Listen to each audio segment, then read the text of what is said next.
yaitu negatif 5 misalnya ditambah dengan 8, kita bisa mengerjakan soal seperti ini dengan cara mudah, yaitu dengan membuat garis bilangan seperti pada termometer posisinya. Jadi ada garis, lalu kita kasih posisi tengahnya ini dengan angka 0. Nah, angka yang dijumlahkan adalah negatif 5, berarti kita taruh posisi angka negatif 5 itu di bawah 0 atau di atas 0. Nah, karena negatif berarti dia di bawah 0. Ya, taruh di sini negatif 5, kemudian ditambah 8. Artinya kalau bertambah kita tuh ke atas naik atau turun. Berarti kita naik ya, naiknya sebesar 8 langkah.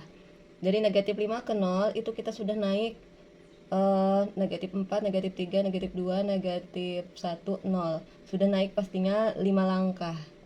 5 langkah. Berarti supaya 8 langkah, sisa 3 langkah lagi ya. Langkah ke-6, langkah ke-7, langkah ke-8. Nah, berarti kita akan tiba di sini. Angka berapakah itu? Setelah angka 0 di sini ada angka 1, 2, 3. Berarti jawabannya adalah 3.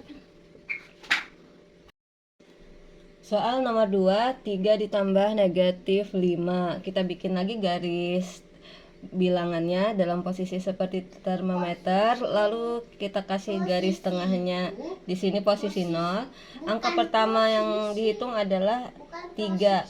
3 ini kita posisikan berarti di atas angka 0 ya. 3 langsung gitu. Lalu ditambah negatif.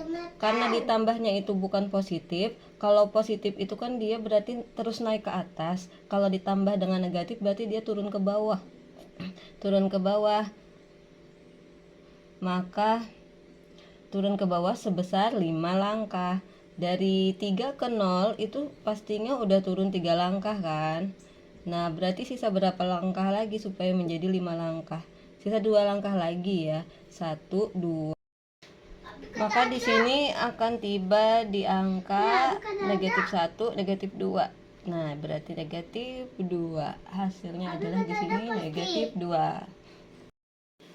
Soal nomor 3, kita bikin lagi garis bilangannya dalam posisi seperti termometer. Untuk tengahnya kita kasih angka 0.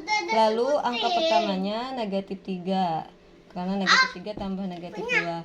Kita posisikan berarti kalau negatif itu pasti di bawah 0 ya. Di sini kita kasih negatif 3. Lalu ditambah negatif 2. Nah, kalau ditambah dengan bilangan positif, dia pasti naik ke atas. Kalau ditambah dengan bilangan negatif, berarti dia turun ke bawah. Tambahnya turun ke bawahnya berarti berapa langkah?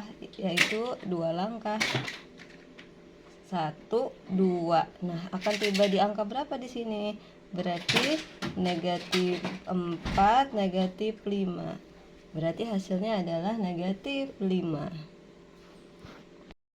Kalau sudah menguasai konsep naik turun penjumlahan pada garis bilangan yang tadi, kita bisa dengan gampang mengerjakan soal walaupun angkanya nanti diperbesar. Misalnya 80 tambah negatif 100.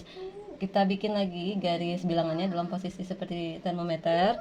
Kasih garis 0 di tengahnya. Lalu angka pertama dalam penjumlahan adalah itu 80. Kita posisikan angka 80. Karena positif berarti di atas 0 ya. Kita taruh di sini 80. Lalu ditambah negatif 100. Kalau ditambah dengan positif dia pasti naik ke atas kan. Kalau ditambah dengan negatif berarti dia turun ke bawah. Sebanyak 100 langkah. Dari 80 ke 0 itu pastinya udah 80 langkah. 80 langkah. Maka sisa berapa lagi supaya 100 langkah? Nah, kita pikirkan 100 dikurang 80 itu kan 20. Artinya sisa 20 langkah lagi ke bawah 0. Karena 20 langkah di bawah 0 berarti pasti dia akan tiba di negatif 20. Maka jawabannya adalah negatif 20.